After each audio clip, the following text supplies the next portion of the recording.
office. Wasn't wearing Husker stuff today, so. Questions for Coach Manning? Since before diving into this weekend, just for Taylor to get another pin, it seemed like it really shifted your guys' momentum at Minnesota. Although it's an individual sport, how did that really just lift you guys through that duel? Yeah, I think it just reinforced what, we're always teaching guys to wrestle till the last second, keep scoring late. I thought that was just a scramble situation. You run the clock back, 10, 15 seconds. It was Antrell's offensive move, looked like he was going to score.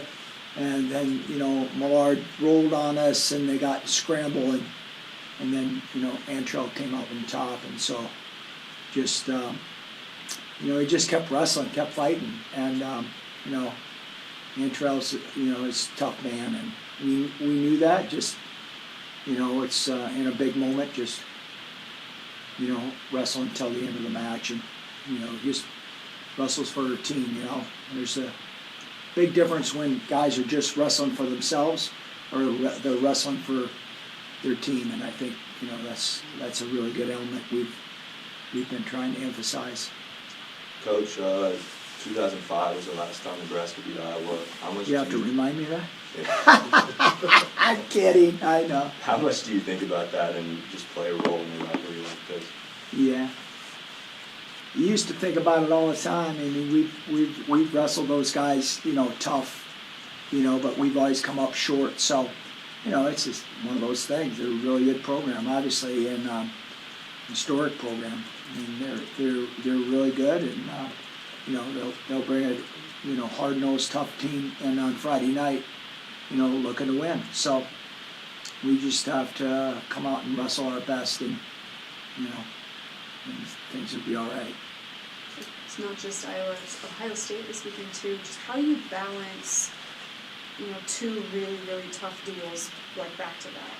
It's really good practice for us, as far as, this is, we're getting ready for tournament time here in about 6 weeks, You're going to have to wrestle someone good, in the semifinals at Big Tens, semifinals of national, the finals at Big Tens. So, one day you wrestle a really good guy, and then you might wrestle, really tough, better opponent the next day. So you guys got to ready yourself. It's to stay in the moment. That's what I think this weekend is all about for us. It's just staying in the moment, focus on what's in front of you.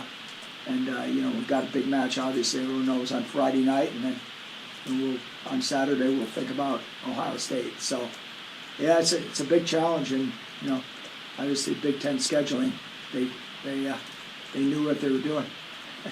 How did Brock respond to being rested last weekend? I think Brock wrestled, I think he's been wrestling really well as of late, training really well.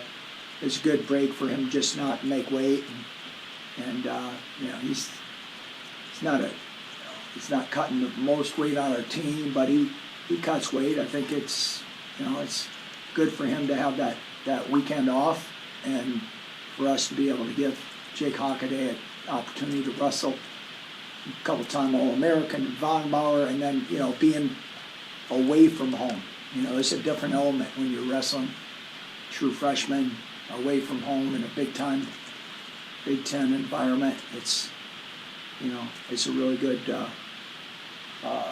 teachable moment for Jacob Van D to see, can I perform in that? And he performed really well. It just came up short and just finished one of his takedowns, and so yeah, it's just really good for him. You speak about environments. You guys have had some pretty good crowds here so far this season, and attendance records. Just what does Friday night and Iowa bring with that close distance to maybe set the stage for fans? Yeah, I think for fans, they know what this is all about. We don't have to talk about it too much. People know, this is big time rivalry with Iowa and Nebraska, and so wrestling fans know this is a big match, and they're going to turn out, and we just have to have our guys ready to go on Friday night, and I think they're looking forward to it. Coach, I have a couple questions on AJ, but I just have to ask for you. Are there any specific things guys are dealing with legal proceedings moving forward?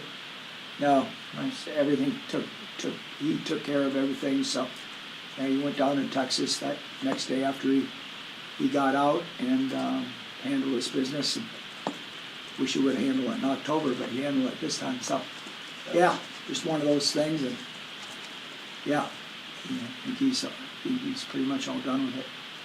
As a program, how do you balance due process with holding athletes accountable when situations like this arise?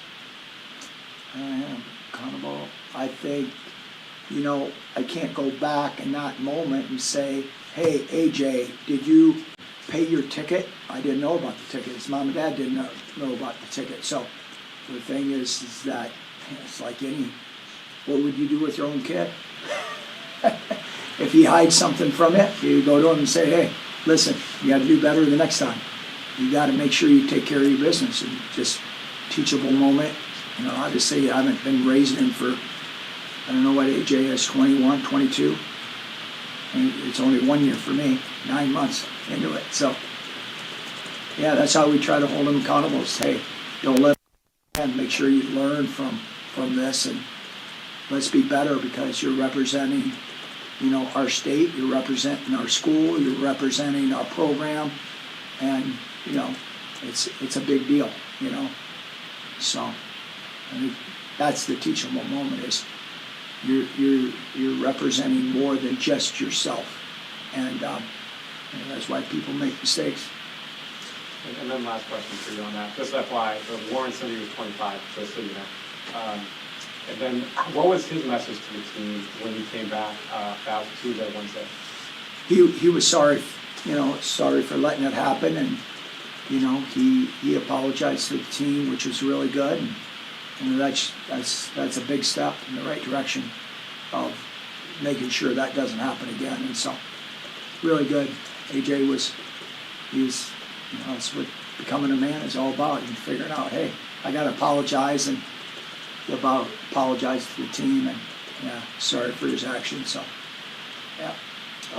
There was a report on the TV broadcast that Lamo was just feeling ill. How's he been feeling this week? And do you Way expect better. him- Yeah, Lamer. Yeah, sorry to cut you off. Yeah, he wasn't not feeling. He didn't feel that really well last Thursday. We took him on the trip, thinking hopefully he'll be a lot better on Friday. He weighed in, did not feel great, so that's why we wrestled McCade Zinkin. And another good opportunity for a true freshman to wrestle. Drew Roberts is a fifth-year senior. Experienced guy. So, yeah, it's good. That's how we look at it. Like, hey, might lose a duel because listen, it's about developing, about getting better. In March, then I'm going to look back to whatever date that was and say, hey, what happened? And you lost this duel. It's about getting better. And so that's what our program's always been about, is development. And sometimes when you get whooped, that's how you learn. I don't see anyone out there undefeated, through college. It's like, hey, and it's hard. It's hard. So to get better, you have to have the ability to be challenged. And McCade got challenged, and he'll learn from that. And yeah, it's really good. Speaking of development, although Kaler once again came up short this month, he's really battled with everybody he's taken on.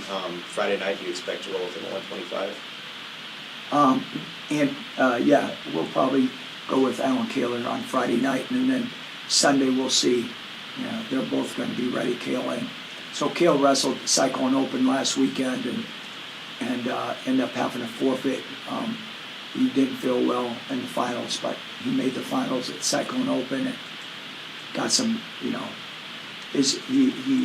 coming off a little knee injury, and then got feeling better last week, and he wanted to go get some competition under his belt, and he did that. And yeah, so they're both ready, really. So yeah, we'll see after Friday kind of how it goes, and we're gonna have them both ready to go. This is a different type of Ferrari-related question. His brother, Angelo, is in the lineup for Iowa. Just what do you know about that matchup, and what threat does he pose? Yeah, Angela, think, he might be suffering, he might have a little injury. I don't know if when they listed him, he might be out for this Friday. Okay. But unfortunately, he's really good, and Angelo's really good. I don't know if he's better than AJ, but he's pretty good. That's a joke, but anyway. He's a really good wrestler. I think he got banged up a little bit in the Penn State duel, and so I don't know the details, but I'm sure Gabe Arnold's going to be up there at 184, whose Silas has gone 1-1 with last year. So he beat him in the duel. He beat us at Big Tens in overtime. So yeah. On AJ at Minnesota, after the week that he had the Grand Val win, very close win. As a coach, what does it mean to you to see him be able to overcome what he went through and take that victory? Yeah, I think just getting him back in the fold, getting him to understand, he's part of a team, and hope, just getting competition. He needs matches. And obviously, he's going to get 2 really good matches this weekend, and that's going to really help his conditioning, help him get in he needs some more matches underneath his belt. So, yeah, it was a good win. The Minnesota kid wrestled him really tough, and it's good when you're highly thought of. People are going to wrestle you really hard. Another competitor is going to wrestle you hard. So that's what he faced on Friday, and he came out on top. Yeah. Y'all were penalized a point for unsportsmanlike conduct up in Minnesota. Just how do you address? You had to bring that up. I'm kidding. Sorry. How do you just address composure with the guys? After the fact, I told him, we don't do that. We do not behave like that. We don't do that. You're going to cost our team. Whether it's a dual meet or a tournament, you're costing us point. You're not helping our team. You're hurting our team. So, another moment, I went out there. What do I do? What would you do as a parent? Same thing you do as a coach. That's all I can do. When you look ahead, is there a specific weight you'd like to start out Friday night, and what really goes into deciphering that for you? You know what? We're good with starting at 125. But other teams sometimes want to start at different weights. Sometimes we feel maybe, hey, can you gain something by someone being a weight cutter? We've tried it. Really, it's about just being a competitor within. If someone made a bad weight cut, they're gonna feel it. But yeah, we're good with starting low and finishing at heavyweight. But some people, it's the coin flip. So we get the coin flip at weigh-ins. They win the coin flip, then they get to decide. So it's not like we get to decide. We have to win the coin flip to decide that. So it's really 50-50, and sometimes people like to start at different weights. And our guys are pretty used to hey, just start at 57, and start at 49. So pretty good at that, making the adjustment. They're not freaking out, So. Blake Cushing, he's a guy that's not in your top lineup, but he's a senior from Grand Island, Nebraska. He actually won his weight in the Cyclone Open. Just how proud were you of him to do that? Really good, man. He wrestled we wrestled 4 tough matches, and he's really good, man. Blake Cushing's, he's a stud. He's really good, and you can't say enough good things about that guy and how he handles his business, his character. I mean, he's one of the top student athletes in here. At Nebraska, he's a stud. He's academically, socially, wrestling-wise, athletically, he's really good. He pours his heart into our program, and we're very appreciative of him.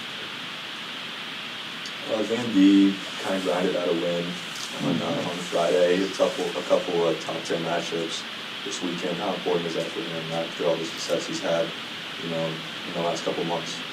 Yeah, Jacob Van D is probably a fly under the radar guy for for sometimes the Nebraska wrestling fans, but one tough competitor that, he's having a tremendous season, very underranked, I would say. People forgot about him, but, he's going to be tested both Friday night. He's wrestled Ayala before, and with DeVito on Sunday. So he's done a really good job.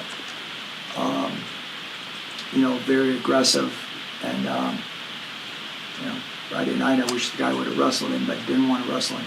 So one of those things. Jacob stayed patient, won the match. They scored a tie. He tried hard, but sometimes people, don't want to engage. Man, the guy was out there trying to win at the last second. As a coach, extremely frustrating. But I'm not that guy's coach. But they had a strategy, and that's what happens. They're trying to, beat you in basketball 2-0. That's just the way it is. So, but Jacob is he's going to wrestle two guys that are going to come at him a different way than say last Friday. So two great challenges, and yeah, really looking forward to it. I know he's really looking forward to it. Any further questions? Yes, Coach. Go Huskers.